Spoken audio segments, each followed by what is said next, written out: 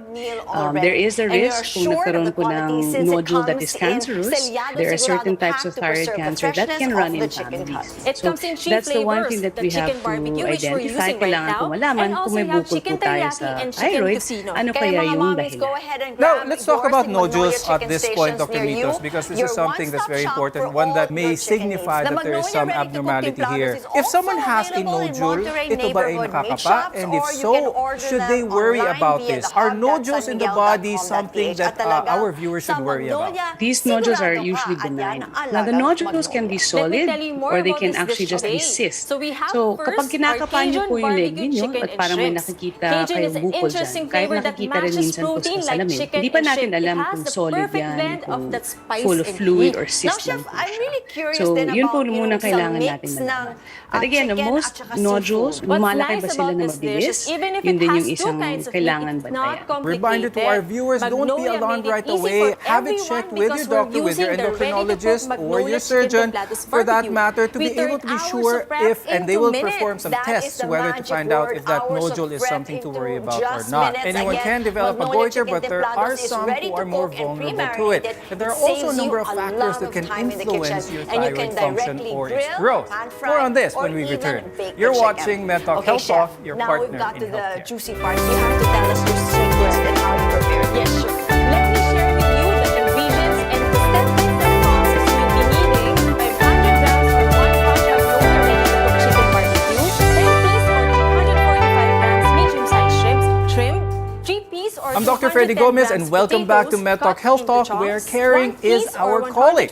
Now, your thyroid is a small, butterfly-shaped organ responsible for regulating your metabolism. But when it's swollen or enlarged, you might have a problem called goiter. Now, it's important to note that it doesn't necessarily indicate that your thyroid is malfunctioning, but it does mean that there's a condition present that's causing it to grow abnormally. Now, I'd like to talk about the other side of the thyroid problems, and that is a malignancy or cancer na ng thyroid. Why is this so kaya? Bakit tinatawag itong good cancer? So there are many types of thyroid cancers, but ang pinaka-common po ang tinatawag na papillary thyroid cancer. And it's oftentimes termed as a good type of cancer because it is very slow growing.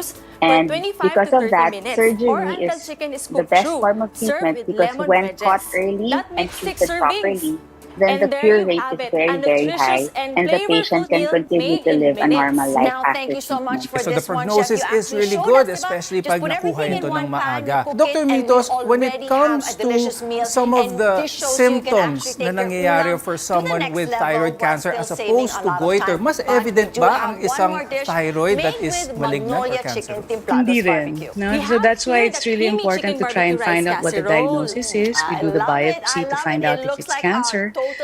Nag-mention si Dr. Arch na if it's fast-growing, we usually do recommend surgery already. And the good thing about the most common type of thyroid cancer, yung tinatawag na papillary thyroid cancer, as she mentioned, it's slow to grow. It's also slow to metastasize. So yun ang takot natin, di ba? Pag sinabi mo yung cancer, kumalat ba siya? So with papillary thyroid cancer, it's also slow to metastasize. And there's medication actually that we can give after surgery to try and make sure that the metastasis is very minimal, or that we catch the metastasis early, or that we also can prevent metastasis from occurring after surgery. Earlier on the show, I mentioned how women are more likely to have a problem with the thyroid gland, but men are at risk as well.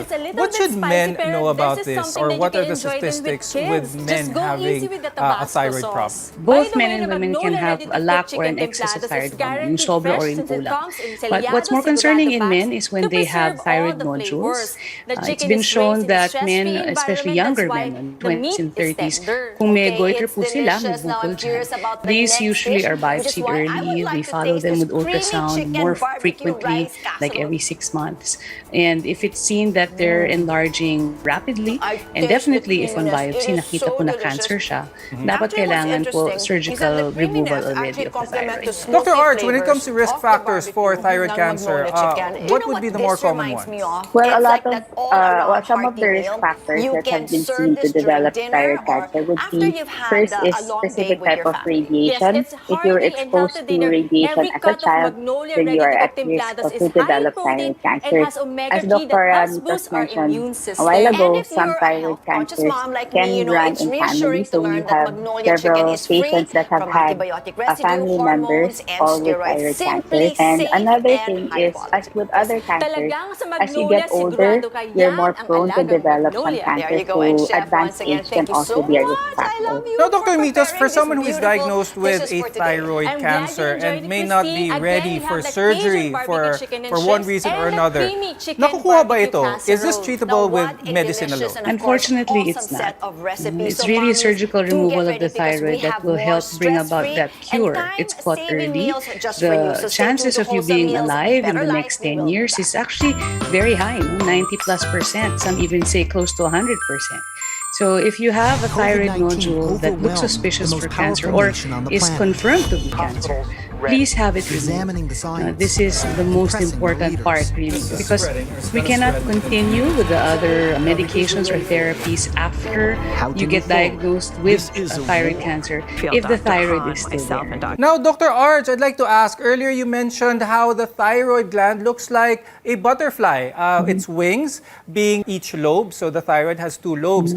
Kapag ang isang pakpak lang o isang lobe lang ng thyroid ang malignant, ang may cancer, kailangan ba tanggalin yung buong thyroid gland or pwedeng yung parte lang, yung portion lang na may cancer?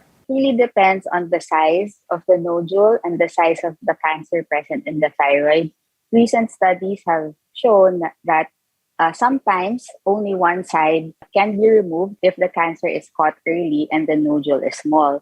But in majority of cases, if medyo malaki na po yung nodule, then we will have to remove the entire thyroid gland so that the endocrinologist can give the additional treatment after the surgery. Now, Dr. Mitos, you mentioned earlier how important our thyroid gland is. Pero kapag ito ay meron ng cancer at kailangan ng tanggalin ng buo, can the body function normally without a thyroid gland? So we cannot function without thyroid hormone. And unfortunately, it's only the thyroid gland that can make thyroid hormone.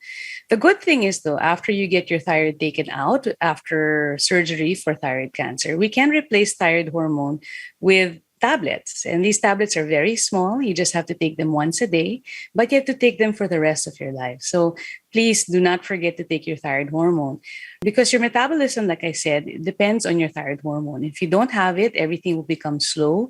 You will gain weight. You will become very sleepy. You feel cold all the time. And patients in very severe cases, kung kulang na kulang po talaga sila sa thyroid hormone, they can fall into a coma. So we have medication available. It just has to be adjusted from time to time. You will see your doctor and they will do some tests. We check something called the thyroid stimulating hormone, TSH. That might sound familiar to some of our viewers. And that is how we adjust the medication. But it's something that you have to take for life. With advancements in medical treatment and diagnosis, thyroid problems, no matter what it is, there is an option for that. We'll find out later how to diagnose and what are the options available today. Stay with us here on MedTalk Health Talk. We'll be right back.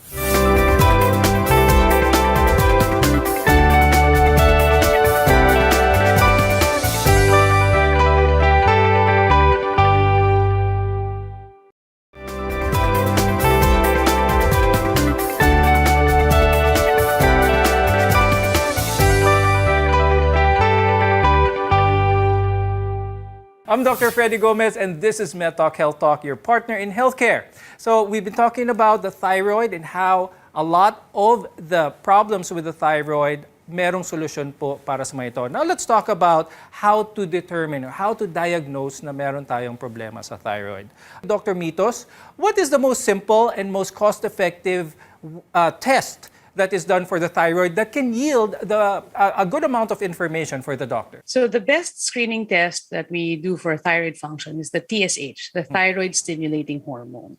So when TSH is high we sometimes think about hypothyroidism. When it is low, we think about hyperthyroidism. So if we're screening somebody for a thyroid problem, we just use a TSH. Now, Dr. Arj, let's talk about the biopsy. Many people are hesitant when they hear the word that they need a biopsy on their thyroid gland. How important is this? And is this something that the patient can do without? So usually, pag ang isang patient may nakakapa siyang nodule, the doctor will request for an ultrasound. So the first step in doing a biopsy of the nodule is to do a fine needle aspiration biopsy. And many times it is done ultrasound guided so that you can get an accurate sample. So the needle that is used during a biopsy is very thin, very, very similar to the needles used for vaccines. So it's an outpatient procedure. It's done in the clinic with very minimal pain. But the information that it provides the doctors and the patients is very, very valuable. And most of the time, it is really necessary to be able to determine the next step that's best for the patient. Now, Dr. Arj, when it comes to lifestyle naman, yan ang gusto natin, how to prevent it? This is what we want to know. Are there any lifestyle changes that should be followed in order to have a healthy thyroid? One of the important factors in thyroid diseases is really iodine. The use of iodized salt has really helped a lot in preventing some of our thyroid diseases. And in general, living a healthy lifestyle, not smoking, moderate alcohol intake, will make you healthy overall. Dr. Mitos, there's been some recent studies on some links between obesity and thyroid cancer. Could you talk a little bit more about this? In general, obesity has a relationship with a lot of cancers, not just thyroid cancer. And it's also because of the alterations of hormones within the body. There can also be alterations in a woman's life, for example. That's why you mentioned earlier in the program that women tend to have thyroid cancer more than men. And this is also because of the hormonal changes that occur during menstrual periods or during menopause. So in order to maintain really a healthy lifestyle, and to maintain a healthy thyroid, it's really maintaining a healthy weight, eating properly. Some though might tend to think, okay, if I have a goiter, maybe I should eat more seafood. Let's just be careful about that, especially if you're not sure if you are hyperthyroid or not. Because like I said, iodine is the main ingredient in thyroid hormone. And if you eat too much seafood, you could be making actually more thyroid hormone. So if you have those symptoms of hyperthyroidism, palpitations, sweats, unexplained weight loss, please see your endocrinologist so that you can get tested properly for your thyroid hormones. Before we go, Dr. Arj, do you have any parting words or advice for our viewers when it comes to their thyroid? Yeah, so for our viewers and for everyone watching, if you feel something sa leeg na po, kung may nakapa kayo, go see your doctor right away. Because as mentioned a while ago, nodules, whether benign or malignant, once caught early, if the diagnosis is done at a prompt time, then the disease is very curable and you'll be able to live a normal life after. Now, Dr. Mitos, any final words from you?